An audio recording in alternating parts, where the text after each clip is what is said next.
We all want to put our mark on the world, contribute to it something that hadn't been there before. We write, make music, paint, make movies, etc. We want our work to mean something that contributes to the thesis statement known as ourselves. If that sounds pretentious, well, it is, but you kind of have to be pretentious when making art. If you have the pretentious and contemplating streak that Quentin Tarantino seems to have right now, he scrapped production for what was supposed to be his 10th and final film, The Movie Critic, because he felt the story wasn't good enough to hold the supposed honor of the filmmaker's final film. For those who aren't chronically online, Tarantino has long stated his intention to retire after directing 10 films. I want there to be an umbilical cord from my first film to my last film. I like the idea of doing a body of work, 10 movies, and then, okay, that's it. That's what I have to say. And let that filmography just stand for itself. 2019's Once Upon a Time in Hollywood is his 9th film. He considers Kill Bill to be one big movie, so now we're anxiously waiting for what that final film will be. And it looks like we'll be waiting for a while. Hey everyone, hope you're doing well. Welcome to the channel. Let's get to the bottom, or should I say soul? No, I mean soul of this Quentin Tarantino situation. Like I said in the beginning, the man has made it no secret that he wants to retire from directing after his 10th film. He's called filmmaking a young man's game, which is very true, but we've seen directors thrive in their twilight years, especially now. Spielberg is doing some of his best work in his 70s with films like The Fabelmans and West Side Story. Scorsese's recent films reflect on mortality in a way that he can only do in his 80s. Ridley Scott is, well... And Francis Ford Coppola, okay, well, never mind. 10 is a nice round number, so let's end it at 10, I guess. He's also one of the few writer-directors who's a certified household name, where each new film of his feels like an event. They're also super profitable, meaning he can make a big budget vibes movie like Once Upon a Time in Hollywood and have it gross almost $400 million. Tarantino's a filmmaker, someone who can make the movie he wants to make with a big budget and have it be a financial success. The only other ones like him right now are James Cameron and Christopher Nolan. The unique thing about this dilemma is, well, it's two things.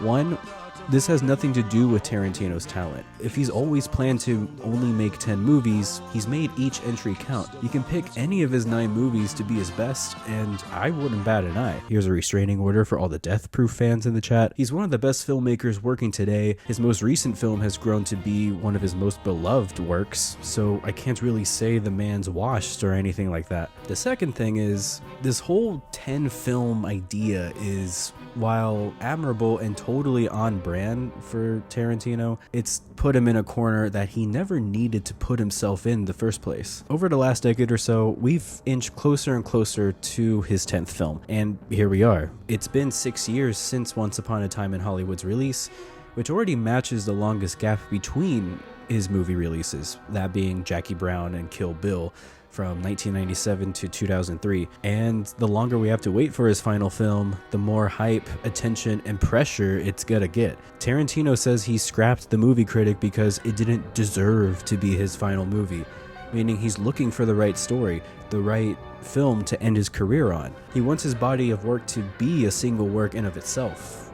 He's never been the most humble or soft-spoken guy, and I'm pretty sure his burner Letterboxd account looks crazy. The man cares about his work, what's not to love? But I feel like we're beginning to enter Winds of Winter territory. Whatever his 10th film is, it has to be a lot of things. Things that it doesn't have to be, but it does because Quentin says so. It has to act as a nice bow on his career. It has to have a sense of finality that sees the filmmaker reminiscing the highs and lows of his career while looking ahead. Most importantly, it needs to be a good film on its own in spite of the bells and whistles it's saddled with from the beginning. If that sounds like an impossible task, it kind of is. To put that much pressure on yourself and a film before you even start writing is completely nauseating. The thing is, and it's something I think Tarantino is beginning to realize, he already made the perfect final film.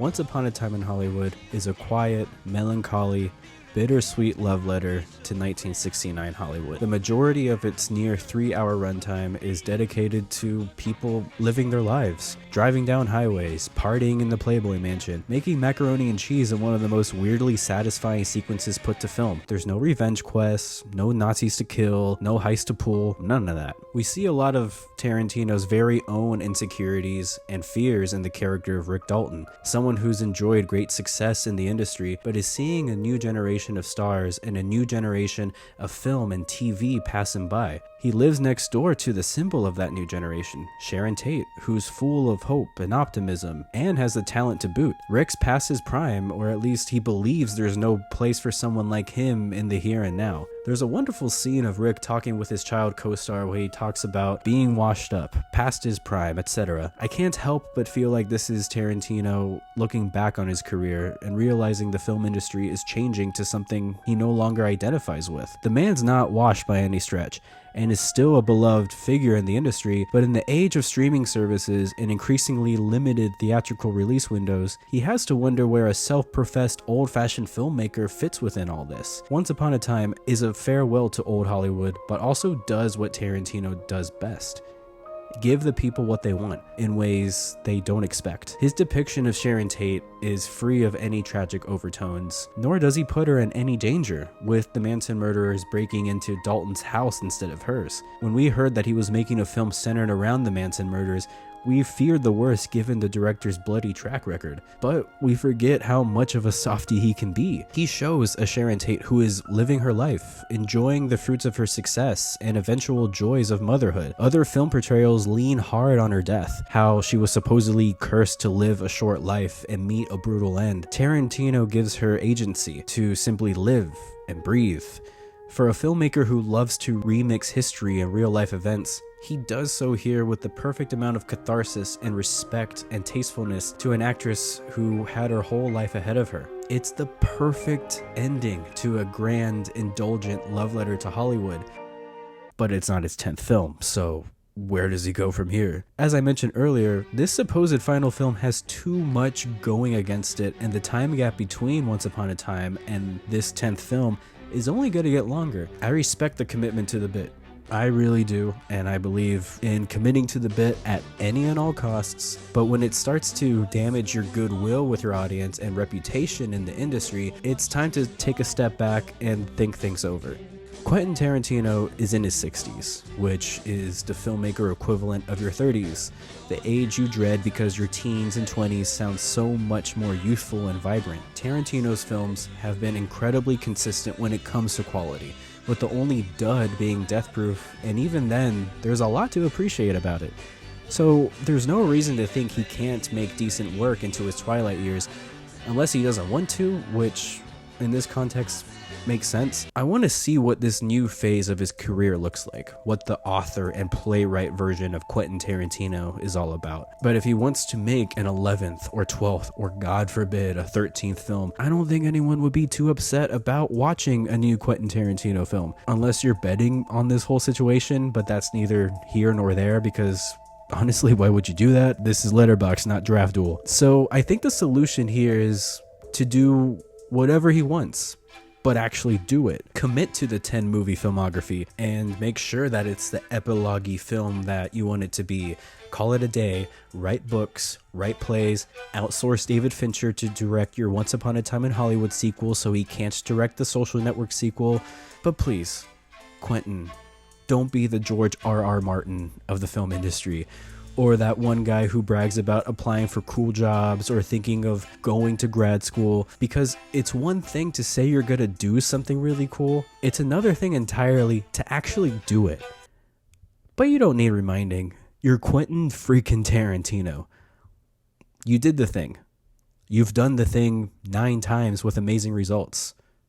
What's one more time? The way your dad looked at it, this watch was your birthright.